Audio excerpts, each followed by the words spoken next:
बिस्मिल्लाहिर्रहमानिर्रहीम। अस्सलाम वालेकुम डियर व्यूअर्स। हमारी 10 आदत ऐसी हैं जो हमारी सारी एनर्जी ले जाती हैं और उनका कोई फ़ायदा भी नहीं होता। तो ये जानना बहुत ज़रूरी है और हमें उन आदत को गिव अप कर देना चाहिए, तर्क कर देना चाहिए। सबसे पहली आदत, हर बात को पर्सनल लेना। देखिए, अगर दो आदमी बातें कर रहे हो, हम खामखा बदजनी करते कि शायद ये हमारे बारे में बातें कर रहे हैं। ठीक है, कोई किसी के घर गया, हम सोचने लग गए कि जी हमारे घर नहीं है, उनके घर जाते लगते इनको हमसे कोई चिढ़ हो गई है या हमसे नाराज हो गए हैं। हर बात को अपनी जात पर लेना खामखा और फिर उस पर कुड़ते रहना और उसकी बिना पर दूसरों से अपने ताल्लुकात भी खराब कर लेना, ये चीज हमारी सारी एनर्जी ले जाती है। नंबर 2, माजी की बातें सोचते रहना। देखें, हाँ, सिंपल क्या कहना कि भाई जमाने हाल में मौजूद रहें।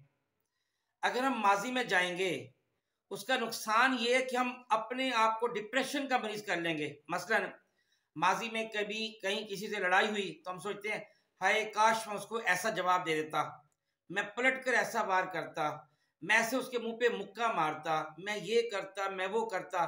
ख्यालात ही ख्यालात में हम बहुत कुछ करते रहते जबकि मौके पे कुछ भी नहीं किया था। और या फिर हमने मुस्तकबिल के बारे में सोचते रहना। तो ये जो चीजें हैं, जो अभी आया ही नहीं जमाना, तो इस पे सोचते रहने से हमारी सारी एनर्जी वेस्ट हो जाती है और बेकार। तीसरी चीज, हर वक्त सोशल मीडिया पे इन रहना, फेसबुक पे रहना, यूट्यूब पे रहना। देखिए, ये जो चीजें हैं इस पे देख देख के, पढ़ पढ़ के, क्योंकि इसमें हमेशा नेगेटिव चीजें ज्यादा आती हैं। अगर आप खबरें पढ़ेंगे तो वो भी आप उसमें 99% तो नेगेटिव चीजें होती हैं। तो ये चीजें आपकी एनर्जी ले जाती हैं, आपके पॉजिटिव थॉट्स ले जाती हैं, आपकी जिंदगी भी ले जाती हैं। क्योंकि अगर आप उस पर गेम शुरू कर दी, पबजी टाइप गेम शुरू कर दी, तो आपकी जिंदगी भी उसमें जा सकती है। नंबर 4, सपोज्ड रिजल्ट्स पर टेंशन लेना। अक्सर ये होता है कि ऐसा ना हो कि मैं फेल हो जाऊं, ऐसा ना हो कि मुझे सिलेक्ट ना करे, मैं इंटरव्यू में फेल हो जाऊं, रिजेक्ट ना हो जाऊं, ऐसा ना हो कि वो उसके साथ जो है ना वो अपने ताल्लुकात कायम कर ले और मेरे से दोस्ती तोड़ दे, फला फला फला। बहुत सारी चीजें, सपोज्ड रिजल्ट्स, खुद ही सपोज कर करके, सोच सोच के हम अपनी लाइफ को तबाह करते रहते हैं और ये चीज हमारी सारी एनर्जी ले जाती है। हमने सपोज रिजल्ट पे नहीं आना, बस टू द पॉइंट और जो एक्यूरेसी उस पे आना है। नंबर 5, रात देर तक जागना। ये भी हमारी सारी एनर्जी ले जाती है। क्योंकि रात को जो हमारा इस्लामी तरीका है कि आप वक्त पर जल्दी सोएं और सुबह जल्दी उठें, उसमें हमारे जिस्म का पूरा सिस्टम रेगुलरली बाकायदगी से एक्यूरेटली काम करता है।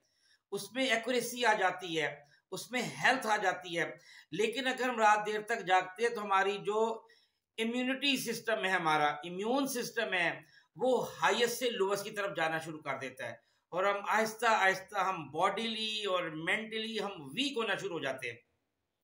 नंबर नेक्स्ट, हर वक्त कोई ड्रामा या फिल्म के ख्यालात।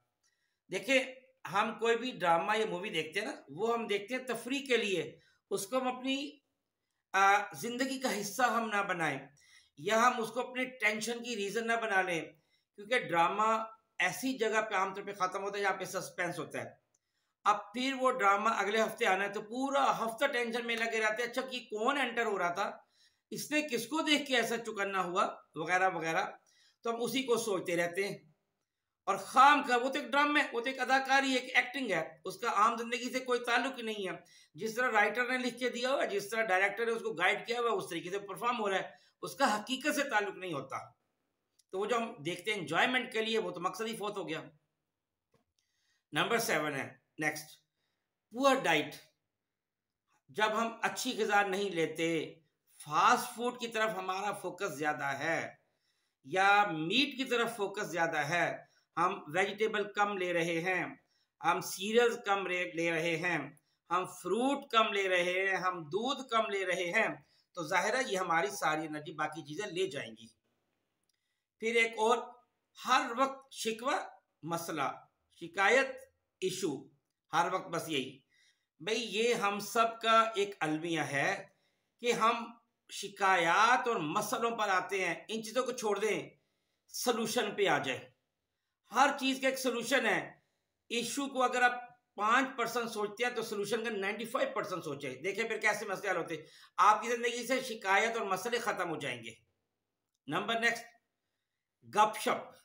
ये बड़ा वक्त हमें क्योंकि हम गपशप में कोई काम की बात नहीं हो रही, सिर्फ वक्त बर्बाद हो रहा होता है। तो इन चीज़ों से बाज आ जाए, क्योंकि ये चीज़ हमारी ज़िंदगी बर्बाद कैसे बर्बाद करेगी। हम कोई काम जो हम कंस्ट्रक्टिव काम करना चाहते हैं वो हमने गपशप में लगा दिया। जो टाइम हमने पढ़ना था वो हमने गपशप में गुजार दिया। जो टाइम हमने इबादत करनी थी वो हमने गपशप में गुजार दिया। जिस टाइम पे हमने एक्सरसाइज करनी थी वो हमने वक्त गवा दिया।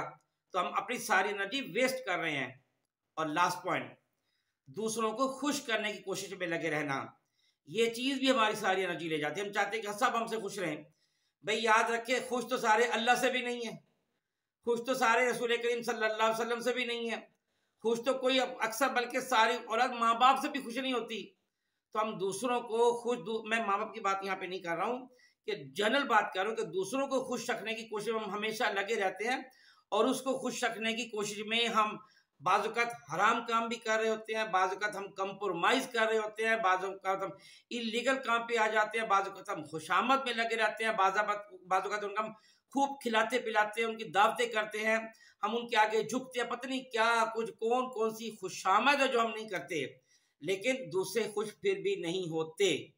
तो इसका हल, आप टू द पॉइंट रहें, इंसाफ करें, जस्टिस करें, ईमानदारी करें, इंटेग्रिटी करें।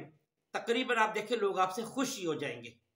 बहुत शुक्रिया। अस्सलाम वालेकुम वरहमतुल्लाहि वबरकातुहू।